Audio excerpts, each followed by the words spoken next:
Hey, the vocal exercise today is from Ptsy Rdnbrg's book, The Need for Words. Still working on chapter 5. This is drawing on images. And this thing, it's important to realize that the audience, this is quoting from her, it's important to realize the audience will never see exactly what you do. Our responses to imagery are always personal and unique. So give the audience time to have their own experience and form their own impression of the sound. Words must resonate before full impression will emerge. This is one of the reasons you cannot pass by an image too quickly.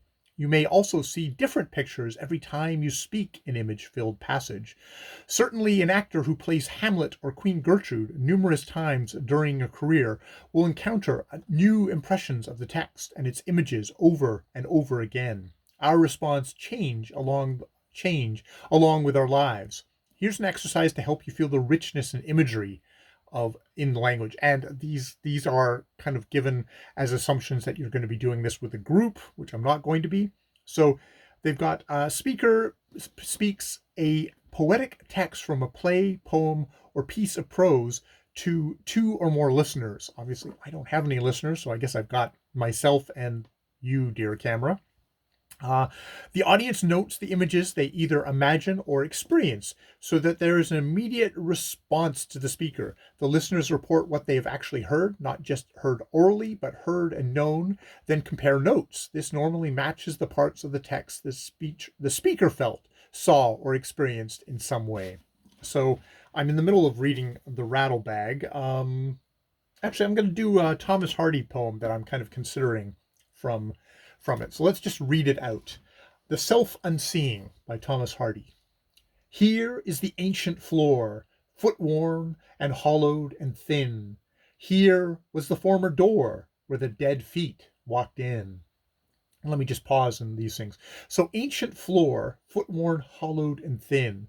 Because at first I thought, it's like, this is a wood floor, or is it a dirt floor? In some ways, it almost feels like it should be a dirt floor because it's ancient.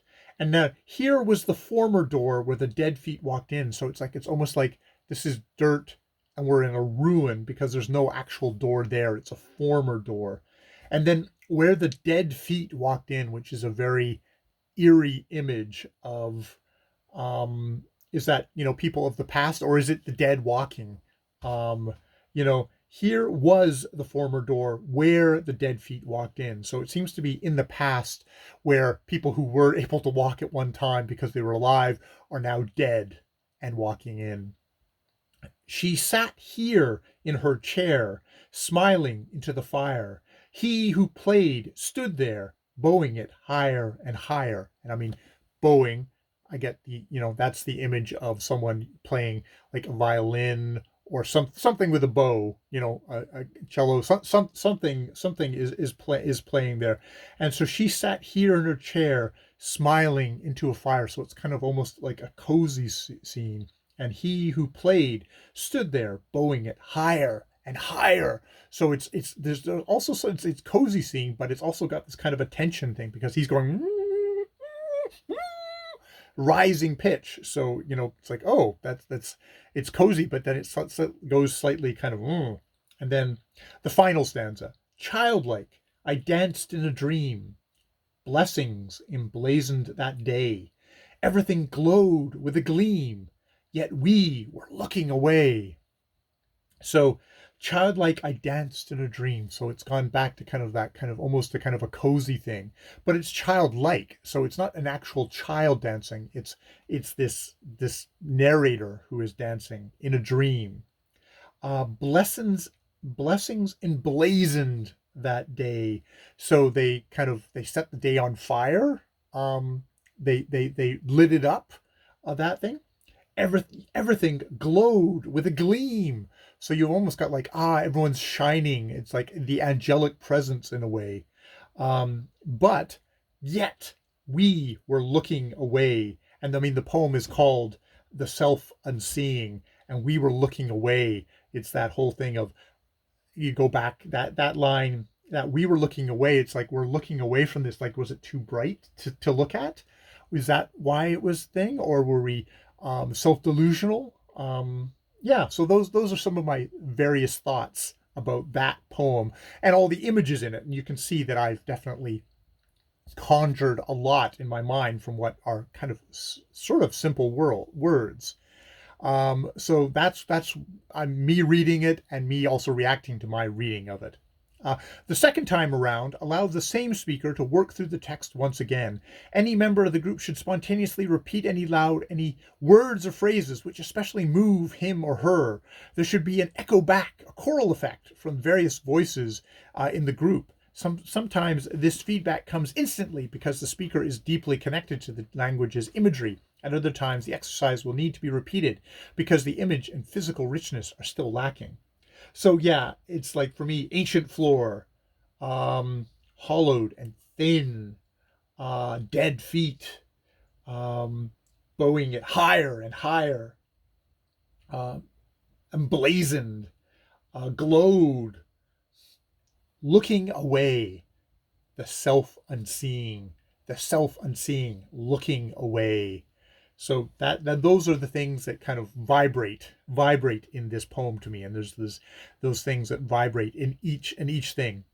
So on the third reading, the speaker is left to speak alone without a response from the listeners. But by this point, the process has usually connected the speaker so firmly to the words that he or she will almost anticipate a response back. Suddenly the words are needed more passionately and even feel alive. So let's just read it out again. The self-unseeing. Here is the ancient floor, foot-worn and hollowed and thin. Here was the former door, where the dead feet walked in. She sat here in her chair, smiling into the fire. He who played stood there, bowing it higher and higher. Childlike, I danced in a dream. Blessings emblazoned that day. Everything glowed with a gleam. Yet we were looking away. And there is an exclamation there, so I think so. Yeah, it's interesting that kind of like, okay, what are the things, what are the words that really vibrate, and the images that I get from it, and how that affects my reading. So that is obviously a very kind of modified version of her exercise, drawing on images. But yeah, interesting, and very much you can see as an actor, getting into your text and really connecting with it really affects how you read it and how much it vibrates there for you. And boy, when someone's reading like a whole book, a whole novel out, you can see the amount of work and preparation that has to go into that, or just, I mean, I guess very quick thinking to get that kind of lift up. I don't know how much lift you want to get. It depends. It's like if it's a dramatic piece that you're acting out for an audience, that's one thing.